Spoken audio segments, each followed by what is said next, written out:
上一讲谈到，公孙弘以古稀年龄第二次做了博士，但这个还并不是特例。同期生里还有一位袁固在景帝时代就做过博士，还做过诸侯王的太傅，后来告病辞职，等到武帝即位，征召袁固，袁固已经90多岁了。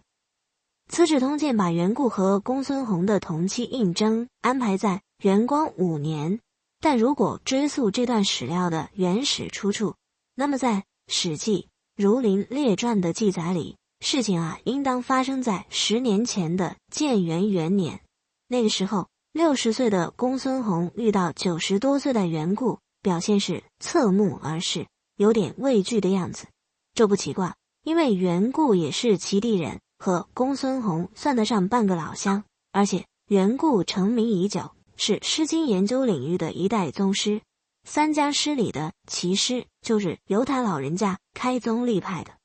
公孙弘论学术、论资历、论威望、论辈分，都差着袁固一大截。袁固呢，对公孙弘应该也是有了解的，叮嘱了他一句话，原话是这么说的：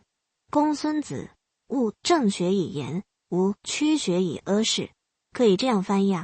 公孙先生希望你今后一定要根据正确的学术来发表见解，不要歪曲学术来迎合世俗。整语曲学阿事就是这么来的。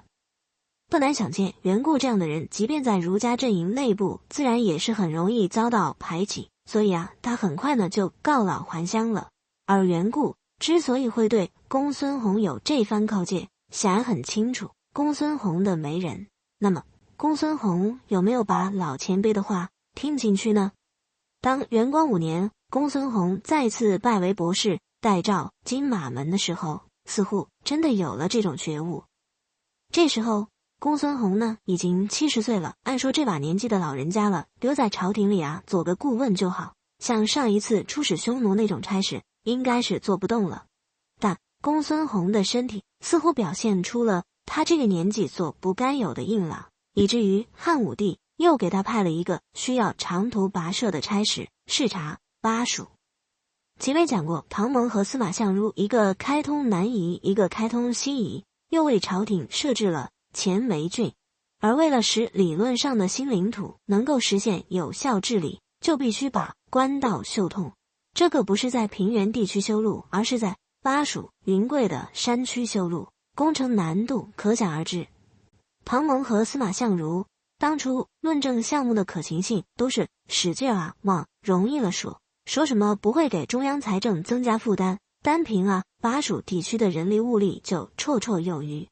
当然他们在说这些话的时候，朝廷并没有给巴蜀百姓任何发言的机会。庞蒙呢亲自去过夜郎，司马相如更是成都本地人，按说他们没道理这么离谱的低估了事情的难度。更有可能的原因是，为了立功就要申请立项，为了让立项顺利通过，就难免夸大项目的收益，弱化成本和风险。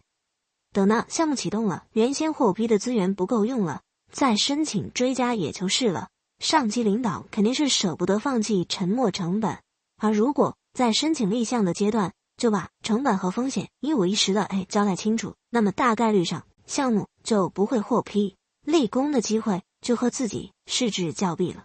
这种事情在历史上屡见不鲜，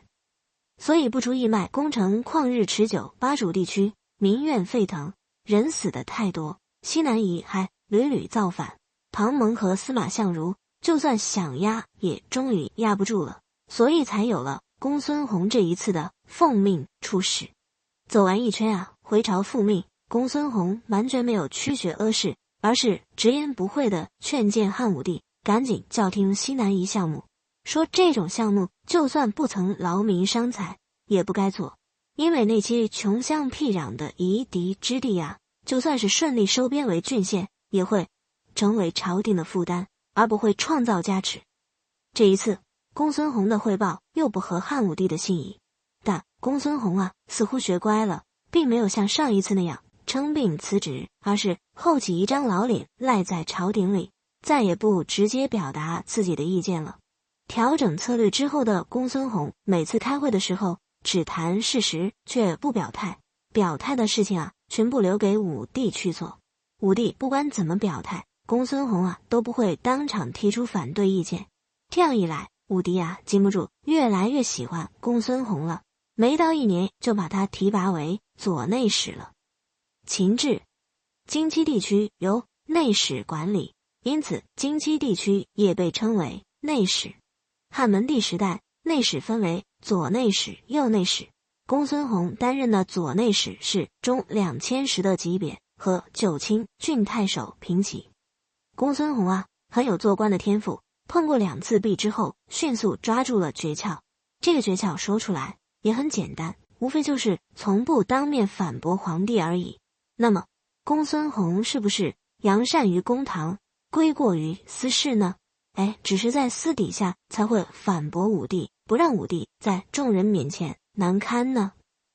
公孙弘啊，确实会私下找武帝商量事情，但即便在私下里，他依然很有主见的坚持着自己的没主见。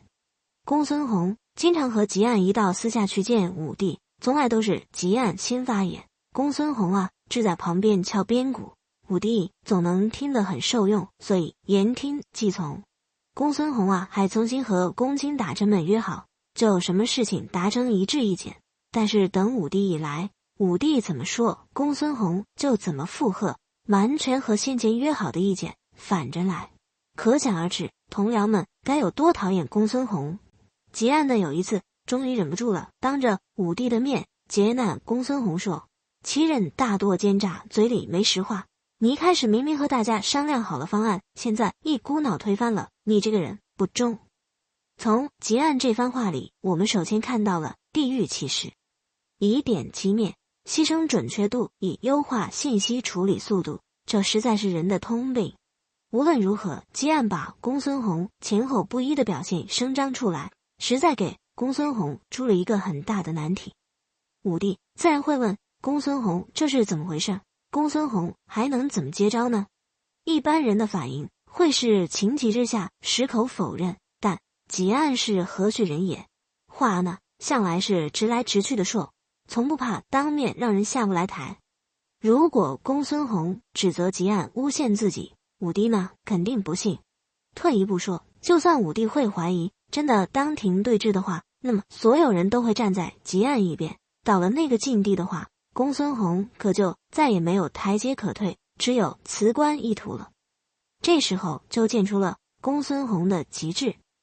汲黯那番话可以分成2部分，前半部分是事实陈述，说公孙弘啊，明明事先和大家商量好了意见，一到汉武帝面前就开始见风使舵了。后半部分啊是价值判断，指责公孙弘不忠。那么相应的应对思路是，事实陈述的部分就是铁一般的事实，没法反驳。但价值判断只表示主观偏好，张三认为不忠的，李四完全可以认为是大忠特忠。所以公孙弘的回答是：夫知臣者，以臣为忠；不知臣者，以臣美不忠。这是原话，马上呢就能让人联想到《诗经》里的名句：知我者，谓我心忧；不知我者，谓我何求。这样一种可怜巴巴的腔调似乎回答了一切，但仔细一琢磨，一丁点信息含量都没有。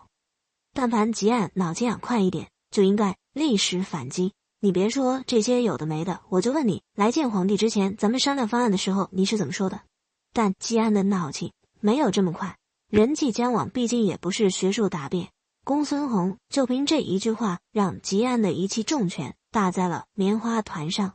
武帝啊，还偏偏就吃这一套。从此以后，再有人说公孙弘什么坏话，武帝通通不以为然，反而对公孙弘啊更加厚待。明朝学者钟兴对公孙弘那句忠与不忠的话有一句很妙的评价：妙在不说透，千古老天，情形如见。公孙弘的一生太有传奇色彩，后人呢总会对他津津乐道。有的从勤学励志的角度出发，看的是公孙弘40岁以后才开始一边养猪一边求学，最后冠居卿相，受封平津侯，风光无限。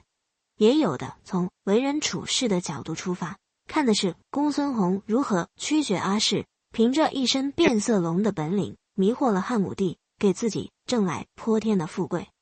公孙弘的功名富贵到底有几分是从勤学上进得来的，又有几分是从驱绝阿氏得来的，这就不容易说清楚了。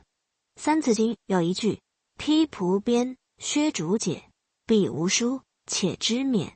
在有些注释里面认为披蒲鞭说的是汉朝名臣陆温书勤学的事迹，削竹简说的就是公孙弘了。当年他在竹林当中放猪，将竹子削去青涩的麦皮，借来别人家的春秋抄写在竹子上。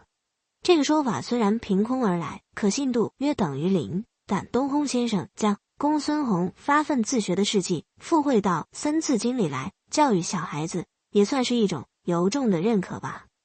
最后，元光5年的大事件到底结束，我们下一讲再见。